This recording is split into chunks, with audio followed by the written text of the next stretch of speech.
से लोकतंत्र आया, ये भारत जब से आजाद हुआ और स्वराज का मतलब अपनी सरकार से था। जितने भी जनरल इलेक्शंस या इलेक्शंस होते हैं उसको लेकर उसमें लगने वाला मानव संसाधन कितना है। इलेक्शन कमीशन ऑफ इंडिया ये तय करता है कि भारत में स्वतंत्र निष्पक्ष चुनाव कराया जाए। से लोकतंत्र आया, ये भारत जब से आजाद हुआ तब से हम लोग चुनावी प्रक्रिया को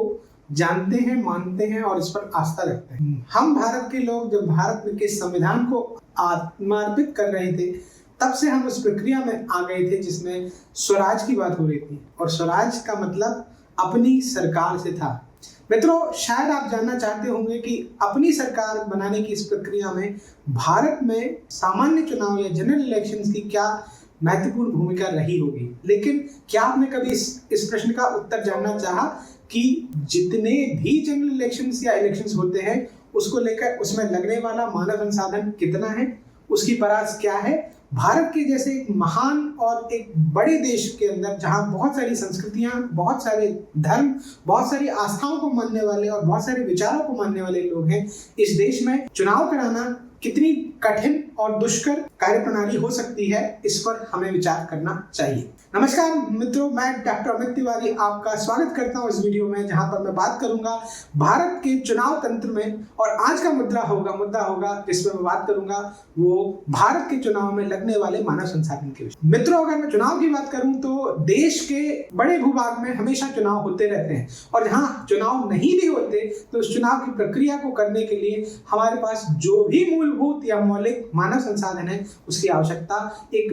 विकराल या विराट मानव संसाधन के तौर पर होती है। अब तब जब मैं मानव संसाधन की बात कर रहा हूं तो ये वो लोग हैं जो भारत में रहकर, भारत के नागरिक होकर भारत के निर्वाचन तंत्र को या निर्वाचन प्रक्रिया को सुदृढ़ या सुव्यवस्थित तरीके से चलाते हैं। आपको शायद ये विदित होगा कि भारत का निर्वाचन आयोग या इलेक्शन कमीशन ऑफ इंडिया ये तय करता है कि भारत में स्वतंत्र निष्पक्ष चुनाव कराया जाए। लेकिन कभी क्या हमने इस पर गौर किया है कि एक जनरल इलेक्शन को कंडक्ट कराने के लिए कितने प्रकार के मानव संसाधनों को कितने समय तक और उसकी क्या कॉस्ट होती है उसको हम मेंटेन करते हैं। ये बड़ा दुष्कर कार्य है। प्रभावी तौर पर अगर हम इलेक्शंस की बात करें तो इतिहास गवाह है 50 के दशक में जब हम आज़ाद हो रहे थे और तब से जब हमारा 1950 में पहला जनरल इलेक्शन हुआ और उसके बाद विभिन्न राज्यों की विधानसभाओं और लोकतंत्र के निचले स्तर के जो चुनाव हैं जिन्हें हम विधायिका के निर्माण की प्रक्रिया कहते हैं, वहां पर लगातार खपत होती आई ऐसे मानव संसाधनों की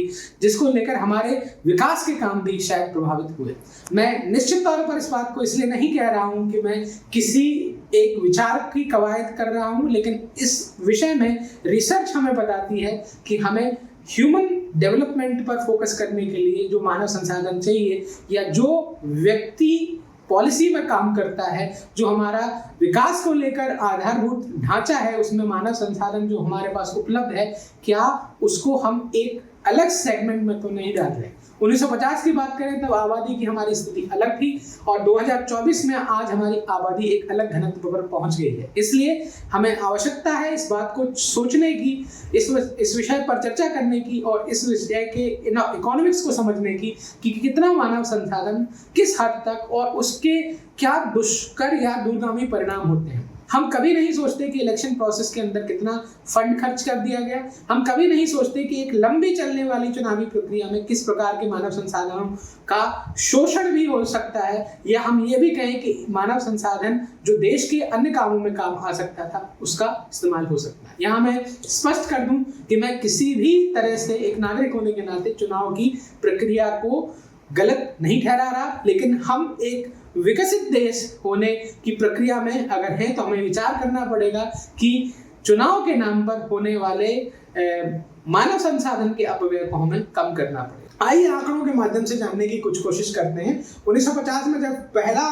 आम चुनाव हुआ तो देश में चुनावों की संख्या बहुत कम होती थी। बाद में बहुत सारे प्रदेश बने और प्रदेशों के भीतर 1960 के बाद से ऐसी परंपरा चली जहां अलग अलग चुनाव होते हैं और आज के वर्तमान में हम इस क्षण इस पल अगर जनरल इलेक्शन देख रहे हैं तो आज से 6 महीने बाद, 8 महीने बाद, 2 महीने बाद या कालक्रम में ऐसा समय पाएंगे जहां उत्तर, दक्षिण, पूर्व, पश्चिम पूरे भारत में अलग अलग स्तरों पर चुनाव चल रहा होगा। और इस चुनाव प्रक्रिया के अंदर जिला निर्वाचन आयोग से लेकर राज्य निर्वाचन आयोग और केंद्र के निर्वाचन आयोग के अंदर बहुत सारे काम की ऐसी परिपाटी है जिसे पूरे वर्ष भर करना पड़ता है। इसको लेकर बहुत सारी आर्थिक विपन्नताएं होती हैं। एक तरफ हम डेफिसिट की बात कर रहे हैं, एक तरफ इकोनॉमिक चार्ज की बात कर रहे हैं, तो हमें उस मैन पावर को जो एजुकेशन के अंदर है, जो हेल्थ केयर के अंदर है, जिसको इंफ्रास्ट्रक्चर के अंदर लगाना चाहिए या डेवलपमेंटल एडमिनिस्ट्रेशन पर लगाना चाहिए, उसे हम गाहे बगाहे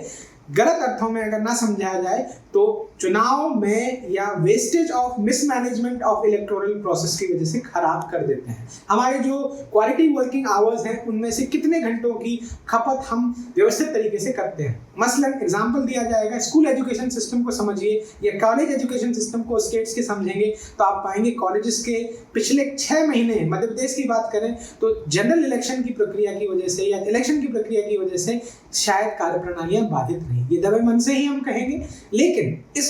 इसका ये परिप्रेक्ष्य ये नहीं है कि हमें चुनाव को बंद कर देना चाहिए, लेकिन हमें ये भी समझना चाहिए एज अ रिसर्चर कि इतने बड़े निर्वाचन आयोग के अंदर कितने और किस स्तर तक का मानव संसाधन जो उच्चिष्ट मैनेजरियल लेवल का, डिसीजन मेकर का, पॉलिसी के तौर पर, रिसर्च के तौर पर और फंडामेंटल हमारी आर्म्ड या सिक्योरिटी फोर्सेस हैं उनकी डिप्लॉयमेंट होते हैं। तो विचार करिए इस विषय पर, तथ्यों के साथ अगले वीडियो के साथ उपस्थित होगा। तब तक के लिए चैनल को लाइक करें, सब्सक्राइब करें और शेयर कर दें। जुड़े रहें भारत के चुनाव तंत्र के बारे में अगली चर्चा के साथ। नमस्कार।